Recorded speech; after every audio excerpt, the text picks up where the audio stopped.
Welcome. This is a quick routine created for Karen to help with hips and lumbar spine.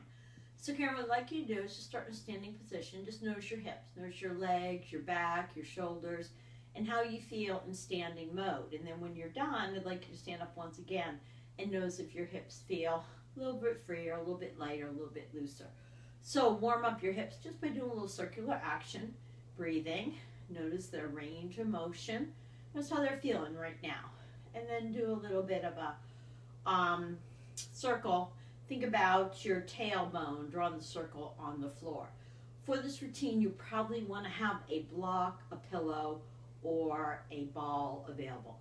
Now I'm going to have you come onto your back, and basically all I'd like you to start with on your back. If you want to use a yoga block, place it between your feet and come to a lying position. Let's go ahead and try a nice arch and curl. So arch your back. Feel your tailbone pressing down. Round your back, feel your tailbone drawing under. Now take a nice breath when you arch. Notice that breath. Exhale that breath as you round. So take advantage of the movement of breath through your spine here. Notice how as you press your tailbone, your chin will glide forward.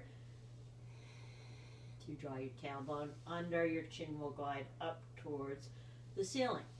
Let's try about 1 or 2 more spinal waves are known as, just to loosen up your back, get some mobility going into your whole body. Now a nice move to try is called pelvic tapping.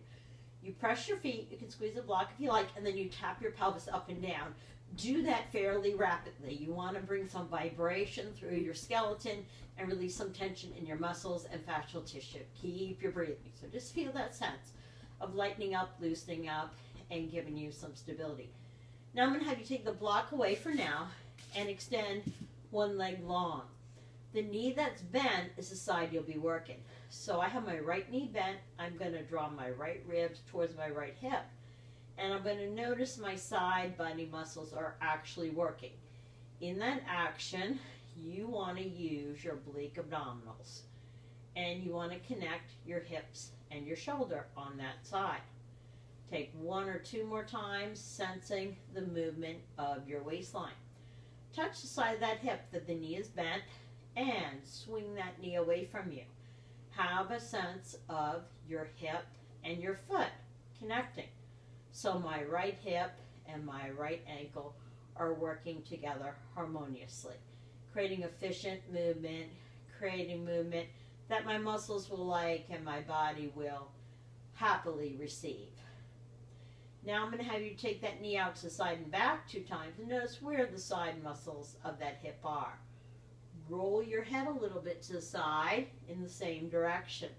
Notice your eyes and head going the same way and notice your breathing. So we're opening up the side hip muscles, known as the medius minimus, a little bit of piriformis. Now come back to center.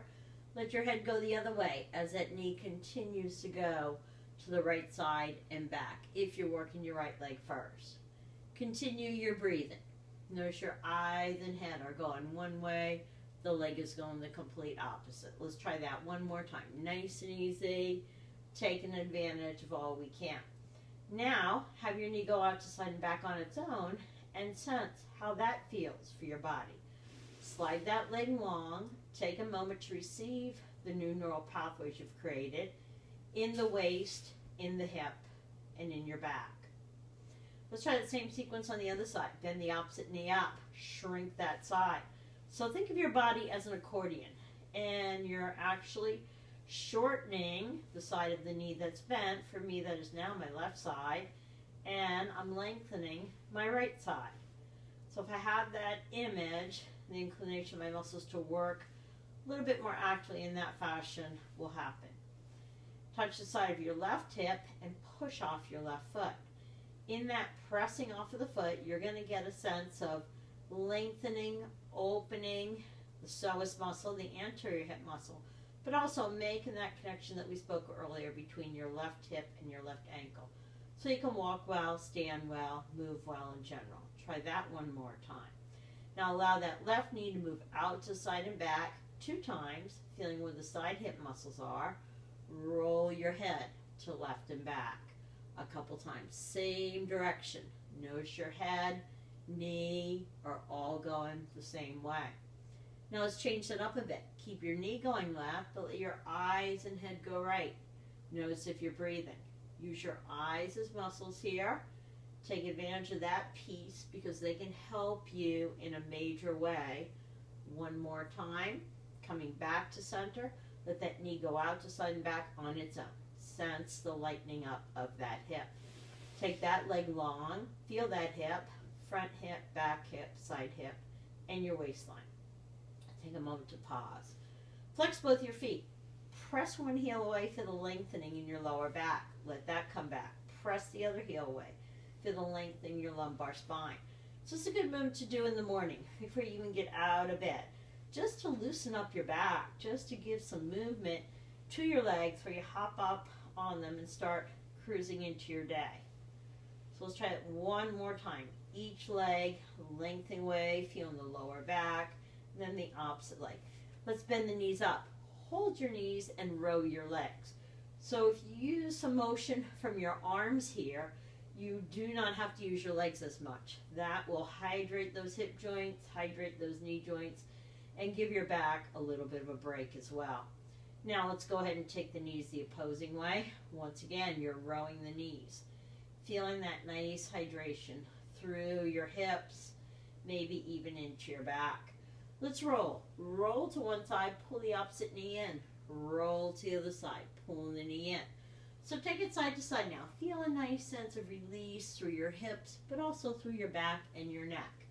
You want to integrate movement throughout your whole body as you're doing it. You want to keep your breathing going. Let's try one more time. Each side, rolling being a powerful movement for your nervous system. Let that movement go. And I'm going to have you grab a block, put underneath your pelvis. Let your pelvis rest on the block, and this in and of itself is restorative and helpful. If you want to take it to the next level, bring one leg up, bring the opposite leg up. Bring your knees together and let's squeeze the knees first. Drop your chin a bit and take a moment to take your knees to the right, back to center, to your left, back to center. Now squeeze the knees is a high priority here. Allowing you to traction your back, bring some mobility to your back, breathe into your back, give it the hydration it so desperately needs. Now as you come back to center, squeeze the knees again, circle them around. Bring some awareness, bring some hydration to that back. And squeeze your knees. Let's go the other way. Notice your breathing.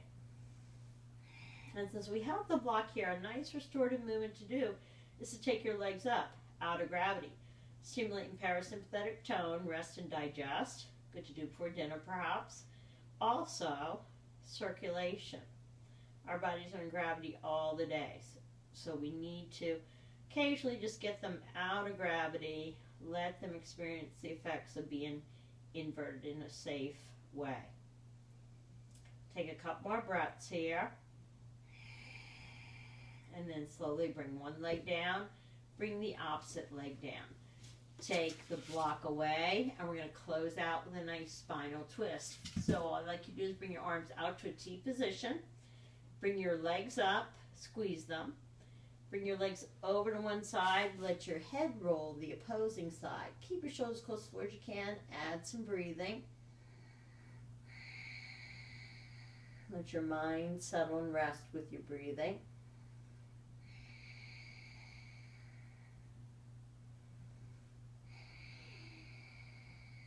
Roll your head back to center.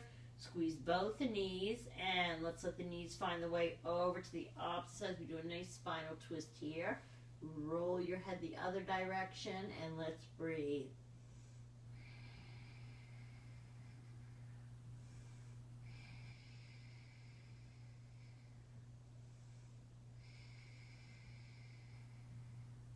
Coming back to center, squeeze the knees.